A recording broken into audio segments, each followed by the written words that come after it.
मैंने बरेली में आज से तकरीबन 9 साल पहले तकरीर में कहा था, जब मैं वहां पढ़ता था और इमाम भी था, तब मैंने कहा था कि मुझे हैरत होती है 1.5 फीट की टोपी लगाने वाले मुल्लों पर जो कहते हैं आला हजरत को आला हजरत क्यों कहा जाता है। मैं कहता हूं कान पकड़ के उनको खेत में जमीन जोतने वाले किसान के पास लेके जाओ और उससे जाके पूछो आला हजरत कौन है, तो वो किसान भी कहेगा आला हजरत उन्हीं को कहा जाता है जिन्होंने हमारे घर में इश्क की शम्मा जलाई है। आला हजरत उनको कहा जाता है जिन्होंने सीनों में इश्क की शम्मा जलाई है। आला हजरत उनको कहा जाता है जिन्होंने इश्क रसूल की शम्मा कुल कायनात के अंदर रोशन की है। मैं कहना ये चाहता हूँ कि कभी गौर तो कीजिएगा, 2 फीट की टोपी लगाने वाले मुल्ला को आला हजरत समझ में नहीं आते, जमीन जोतने वाले को आला हजरत समझ में आ गए, बुनियाद खोदने वाले को आला हजरत समझ में आ गए। मसला कि आला हजरत की महफिल सजी है इस नाम से, तो मैं कोशिश करूंगा कि आज थोड़ी सी बात सरकार आला हजरत के हवाले से कर लूं। शुक्र परवरदिगार का कि उसने हमें और आपको इंसान बनाया है और इंसान बनाकर के मुसलमान बनाया है, मुसलमान बनाकर के हुजूर की उम्मत में पैदा फरमा दिया है और हुजूर की उम्मत में पैदा फरमा करके करम वाला एक करम ये किया है कि बरेली का अहमद रजा हम सुन्नियों को अता फरमा दिया है। जो इस पर राजी हैं वही बोलें, मुझे बाकी किसी सुले कुल्ली की दाद नहीं चाहिए। मैं बस बात करूंगा भाई इंशाल्लाह, अब कुछ नहीं लूंगा, अब बाद में खिलाइए पिलाइएगा, ये आपकी मोहब्बतें हैं, शुक्रिया आपका। ठीक है, आप बाकी मेहमानों को देखें, मैं इन सारे मेहमानों को देख रहा हूँ। ठीक है, मैं पहले बता दूं मुझे किसी सुले कुल्ली की दाद नहीं चाहिए और मुझे किसी पिलपिले की भी दाद नहीं चाहिए, मुझे टनाटन सुन्नी की दाद चाहिए। ठीक है ना, शुक्र है आला हजरत हमारे हिस्से में आए हैं और यही वजह है कि जिन जिन लोगों ने आला हजरत को मजबूती से थाम रखा है आज भी उनका यही दावा है कि जान है इश्क़ मुस्तफ़ा रोज फजू करे खुदा। मैं जानता हूँ मुझे लहजे में पढ़ना नहीं आता है, मेरी आवाज़ अब्दुल कादिर भाई की आवाज़ की तरह खूबसूरत तो नहीं हो सकती है, फिर मैं क्या मुकाबला करूँगा समीर रजा इलाहाबादी का या जाकिर इस्माइली का, लेकिन याद रखिएगा फटा बांस भी बांसुरी से कम ताकत नहीं रखता है ना। हाँ, बांस बरेली का, हाँ बरेली का बांस मशहूर है। खैर मैं चंद बातें आपसे करूंगा, बस भाई साहब जरा जल्दी चाय बांट लें। हाँ इधर से दे दें आप आके, थोड़ा सा आगे आके, ताकि ये मेरे सामने वाले लोग मुझे देखते रहे, मैं इन्हें देखता रहूं। ठीक है ना, जो लोग आगे बैठे इनकी हैसियत जो है ना ड्राइवर की करवट में बैठे हुए बंदे की तरह होती है, अगर वो सोने लगे तो ड्राइवर भी सोने लगता है। हाँ ड्राइवर भी सोने लगता है, कभी हम आगे सोए हमारे ड्राइवर कह देता आप पीछे चले जाइए, क्योंकि आपको देख के कहीं मुझे नींद ना आ जाए। तो भाई अगर करवट वाला सो जाए तो फिर चलाने वाला भी सो जाता है, और ड्राइवर सो जाए तो गाड़ी किधर जानी है, पता है किधर जानी है, फिर कुछ नहीं पता चलना है। तो आपको जागते रहना है इंशाअल्लाह। ठीक है, जितने लोग जाग रहे हैं जरा कह दें या रसूल अल्लाह। क्या बात है, सलामत रहे, सारे ही जाग रहे हैं। मैं तो धोखे में था, शायद कुछ बोल रहे हैं कुछ नहीं बोल रहे हैं, तो शायद कुछ कम जाग रहे होंगे। खुदा आपको सलामत रखे। मैं कह रहा था कि जो आला हजरत को मानने वाले लोग हैं वो आज भी सुबह शाम यही वजीफा पढ़ते हैं कि जान है इश्क़ मुस्तफ़ा रोज फजू करे खुदा, जिसको हो दर्द का मजा नाज़े दवाए उठाए। मैं आपसे चंद बातें अर्ज करना चाहता हूँ। पहली बात तो ये है, मेरा पहला खिताब उन लोगों से है जो आला हजरत को तस्लीम करने को तैयार नहीं है। पहली बात मैं उनसे कर रहा हूं जो लोग आला हजरत को तस्लीम करने के लिए तैयार नहीं है। आप पूरी दुनिया को यह पैगाम दे दो कि आला हजरत से चिढ़ने की जरूरत नहीं, आला हजरत को पढ़ने की जरूरत है। लेकिन हम जानते हैं जो आला हजरत को पढ़ना नहीं जानते हैं वो आला हजरत को समझना नहीं जानते हैं। फर्क है, पढ़ने वाले 2 तरह से पढ़ते हैं, एक वो जो किताबों में पढ़ते हैं और एक वो चेहरों पे जो पढ़ लिया करते हैं। मैंने बरेली में आज से तकरीबन 9 साल पहले तकरीर में कहा था, जब मैं वहां पढ़ता था और इमाम भी था, तब मैंने कहा था कि मुझे हैरत होती है 1.5 फीट की टोपी लगाने वाले मुल्लों पर जो कहते हैं आला हजरत को आला हजरत क्यों कहा जाता है। मैं कहता हूं कान पकड़ के उनको खेत में जमीन जोतने वाले किसान के पास लेके जाओ और उससे जाके पूछो आला हजरत कौन है, तो वो किसान भी कहेगा आला हजरत उन्हीं को कहा जाता है जिन्होंने हमारे घर में इश्क की शम्मा जलाई है। आला हजरत उनको कहा जाता है जिन्होंने सीनों में इश्क की शम्मा जलाई है। आला हजरत उनको कहा जाता है जिन्होंने इश्क रसूल की शम्मा कुल कायनात के अंदर रोशन की है। मैं कहना ये चाहता हूँ कि कभी गौर तो कीजिएगा, 2 फीट की टोपी लगाने वाले मुल्ला को आला हजरत समझ में नहीं आते, जमीन जोतने वाले को आला हजरत समझ में आ गए, बुनियाद खोदने वाले को आला हजरत समझ में आ गए, मजदूरी करने वाले को आला हजरत समझ में आ गए, खेती करने वाले को आला हजरत समझ में आ गए। अब फलसफा ये है, आला हजरत को समझने के लिए न काबिलियत का होना जरूरी है, न जुब्बा दस्तार का होना है, आला हजरत को समझने के लिए इश्क अहमद मुख्तार का होना जरूरी होता है। नारे तकबीर, नारे रिसालत, मसलके आला हजरत कॉन्फ्रेंस, नारे तकबीर, नारे रिसालत, सुभान अल्लाह, सुभान शुक्र है आला हजरत हमारे हिस्से में आए और हम सीना ठोक के कहते हैं आला हजरत हमारे हैं। आला हजरत जिनके हैं वही बोले, बाकी घर जाके सोच के बोलिएगा कल को। आला हजरत एक एक हाथ देख लो ताकि पता चल जाए वो और जवान होते हैं जो रंडियों के डांस देखने जाते हैं, ये वो जवान है जो मदीने वाले की महफिल सुनने के लिए आए बैठे हैं। सुभान अल्लाह। आला हजरत, आला हजरत हमारे हैं, हमें फख्र है इस बात पे। आला हजरत हमारे हैं। एक मौलवी साहब कहने लगे देखो जी कहीं अगर नाच हो रहा होता तो इतनी भीड़ होती, उतनी भीड़ होती। मैं कहता हूँ तू 100 नचनियों का डांस देखने वाले को ले आ, मैं एक हुजूर की नात सुनने वाले को लेके आता हूँ, एक हुजूर की नात सुनने वाले को लेके आता हूँ। वो चेहरे मिला के देख, सुबह को डांस देखने वालों के चेहरे ऐसे मिलते हैं जैसे किसी ने जूते मारे हैं, और नात सुनने वाले के चेहरे फजर में भी ऐसे होते हैं जैसे अभी फरिश्तों ने हौज़े कौसर से इसका चेहरा धुलाया है। ये हुजूर के जिक्र की बरकतें हैं। बैठा करो जवानों इन जिक्रों में आके, बैठा करो इस महफिल में आकर के। ये रब का करम नहीं है? अब भी अगर हम इस महफिल में ना होते, कोई मोबाइल चला रहा होता, कोई गेम में लगा होता, कोई वीडियो देख रहा होता, कोई ख्वाब गफलत में होता। ये करम है मालिक तेरा, तूने बिस्तर से उठा के अपने महबूबों की महफिल में बैठा रखा है। वरना बोलने वाले भी बहुत थे, सुनने वाले भी बहुत थे, तेरे इंतखाब पे मालिक कुर्बान जाए। तूने हम गुनाहगारों को इस महफिल में इकट्ठा करके ये बता दिया कि ये जितने आए बैठे हैं ये सिर्फ बरेली वाले के प्यारे नहीं, ये मदीने वाले के भी प्यारे हैं, ये काबे वाले के भी प्यारे हैं। मुकद्दर पे धनी है, अल्लाह ने हमें हुजूर का उम्मती बनाया है। पढ़े आला हज़रत को। मुझे तो तकलीफ होती है, बड़ी जल्दी जल्दी खानकाहें बदल लेते हैं लोग, और खानकाहों के लोग भी बदल जाते हैं। जब कोई मुरीद नहीं था ना तो आला हज़रत, और जब 100 मुरीद चंदा दे करके पीर पालने लगे तो कहने लगे क्या जरूरत है आला हज़रत की।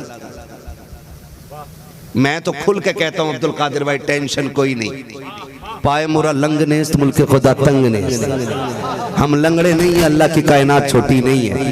ना बुला एक जलसे वाला तो क्या हुआ, रोज हुजूर के नाम के हजारों जलसे होते हैं। कहीं भी जाएंगे बात तो उनकी कर ही लेंगे, कर ही लेंगे। तो मैं तो इस बात को खुल के कहता हूँ, खुल के कहता हूँ हर खानका वाले से। आज कल जब कोई ना था ना तो आला हज़रत थे, आज जब गाड़ी मिल गई और 4-5 आगे पीछे झंडा लेके चलने वाले हो गए तो कह रहे हैं आला हज़रत की क्या ज़रूरत है। मैं कहता हूँ अगर आज भी आला हज़रत से पीछे हट जाए ना, तेरे अब्बा के मज़ार की चादर उतर जाएगी। ये साफ बात है। आज भी अगर आला हज़रत से पीछे हट जाओ ना तो चादर उतर जाएगी। आज भी आला हज़रत को छोड़ देना कुछ पीर तो अगरबत्तियां बिकनी बंद हो जाएंगी। आज भी अगर आला हज़रत को छोड़ देना एक चादर मज़ार पे नहीं मिलेगी, एक फूल डालने वाला नहीं आएगा। ये तो रब ने हम पर करम किया, आला हज़रत हमें मिले, वरना जिस दौर में अजमेर वाले के मजार की चादर को शिर्क कहा गया, कलियर वाले की मजार की हाजिरी को बिदअत कहा गया, जब अजमेर जाने को शिर्क कह करके आवाज दी गई और मदीने वाले की हाजिरी पर कुफ्र का फतवा लगाया गया, तब उस दौर में बरेली की सरजमीन से अंगड़ाइयों लेकर के उठने वाली जात को इमाम अहमद रजा कहा जाता है। और उन्होंने डंके की चोट पे कहा था, सुन्नियों मजारों पे फूल तुम लेकर के आओ, जवाज का फतवा अहमद रजा लेके आ रहा है, जवाज का फतवा इमाम अहमद रजा लेकर के आ रहा है। और मैं कहना चाहता हूं मसलक आला हज़रत को समझ लीजिए, ये कोई नया मसलक, नया मसलक हमारे बीच ही मेंढक पैदा हो गए, हम सही कहते हैं। ये पांचवा मसलक कहां से ले आए? मसलक तो चार ही थे ना, इमाम आजम का मसलक, इमाम शाफई का मसलक, इमाम मालिक का मसलक, इमाम अहमद बिन हम्बल का मसलक। तो मैं कहता हूँ ये चार भी बाद में बने, पहले तो एक ही मसलक था ना जो मेरा नबी लेके आया।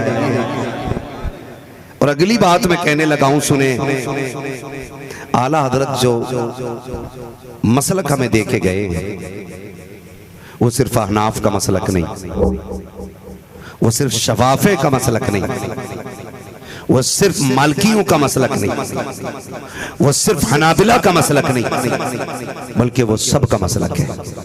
और वो कौन सा मसलक है? वो ये है, वो ये है, वो ये है, वो ये है। तवज्जो कीजिए जो मैं मसलक बताने लगा हूं, अल्लाह करे ये बात दिल में उतर जाए। आला हजरत ने जो हमें मसलक दिया वो मसलक ये है, और कोई गैब क्या तुमसे निहा हो भला, जब ना खुदा ही छुपा तुम पे करोड़ों। इसे मसलक कहा जाता है। कई लोगों ने ये कहा कि नहीं नहीं, मसलक इमाम आजम की तर्जमानी को मसलक आला हज़रत कहा जाता है। मैं कहता हूं नहीं, ये मसलक आला हज़रत नहीं, मसलक आला हज़रत यही है, और कोई गैब क्या तुमसे निहा हो भला, जब ना खुदा की छुपा तुम पे करोड़ों। मेरा तो चैलेंज है आज भी दुनिया वहाबियत को, चिढ़ते क्यों आला हज़रत से? अजमेर जाके भी भीख मांग लेते हो, कलियर जाके भी झोली फैला लेते हो, आज बिलग्राम शरीफ जाके भी बेटे मांग लेते हो। हाँ, मैंने बदअकीदे को ऊंचे पजामों को भी देखा बिलग्राम शरीफ में, ऊंचे पजामों को। ये क्यों आया? मुंह छुपा के आया, देख न ले, का बीमार शिफा लेने आया।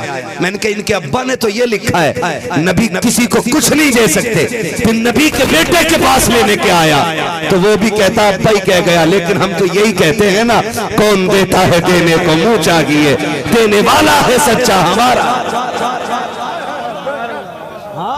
नारे तकबीर, नारे तकबीर, नारे रिसालत, मसलके आला हजरत कॉन्फ्रेंस, नारे तकबीर, नारे रिसालत। ये ऊंचे पजामे वाले जब अपने घोंसले में होते हैं ना तो बकवास करते, और जब औकात पे आ जाते हैं ना तो फिर नाक रगड़ते। हाँ, एक गांव है डुंडवा बुजुर्ग, सुन्नियों का बड़ा पक्का गांव है डुंडवा बुजुर्ग, बड़ा मशहूर गांव है। कन्नौज में लगता है कि फरखाबाद में लगता है ना, इतना टनाटन गांव है। दो देवबंदी आ गए, 11वीं शरीफ की डेगे बन रही थी, आके कहने लगे ये क्या है? कहा 11वीं शरीफ है। तो लोगों ने देखा, अच्छा 11वीं शरीफ पे पूछ रहा है, डंडे निकाल के ले आए, कुछ कहा तो देख लेंगे। जैसी चुपके से उठ के चले ना, उन्होंने कहा किधर जा रहा है? तो कहने लगे वुजू करने जा रहे हैं।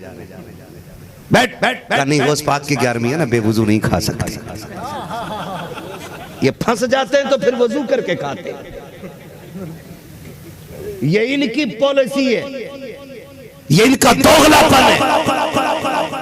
लेकिन सुन्नी अकेला कहीं भी फंस जाए, हजारों के चुलमुट में फंसा हो। क्या तुमने तारीख नहीं देखी है? शेर बेशे अहले सुन्नत की तारीख पढ़े आप। फंस गए गैरों के बीच में, हजारों दुश्मन थे, लेकिन डर नहीं। और डरते भी कैसे? बरेली से आवाज आती है, क्या दबे जिस पे हिमायत का हो पंजा तेरा, शेर को खतरे में लाता नहीं कुत्ता तेरा।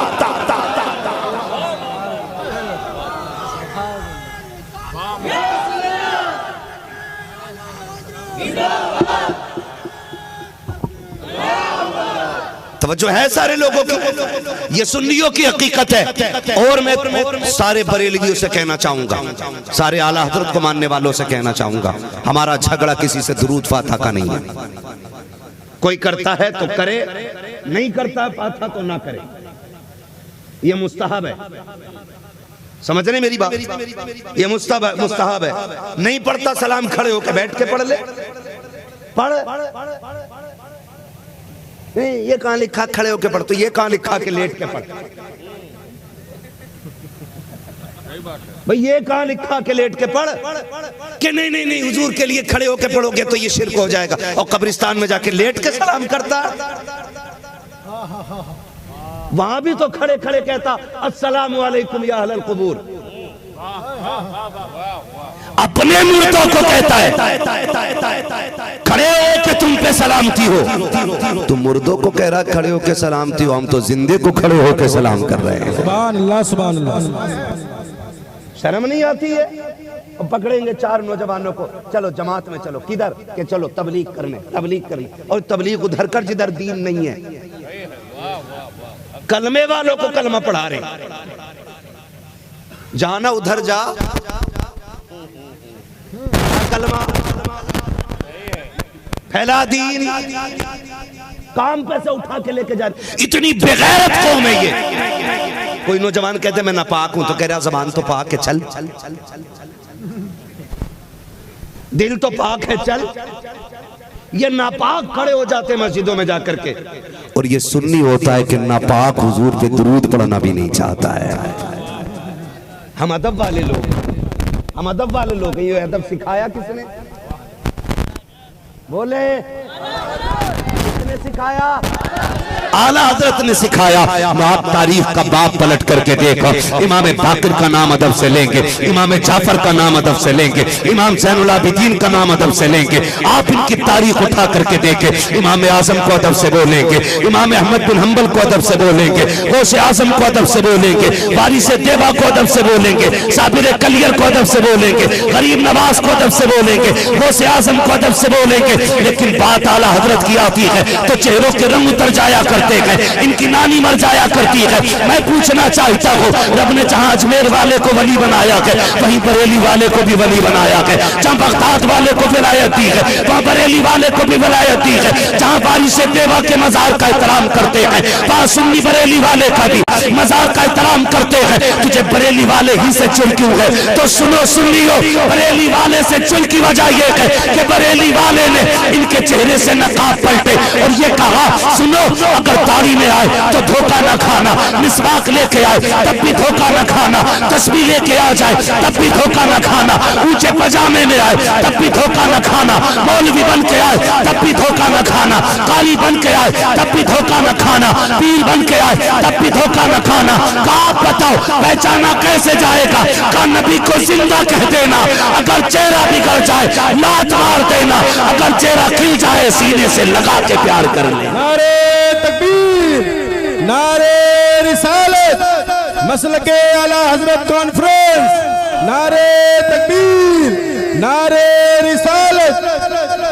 वजह है सारे लोगों की। तो आला हजरत से चिढ़ने की वजह यह है कि आला हजरत ने इनका पोस्टमार्टम किया।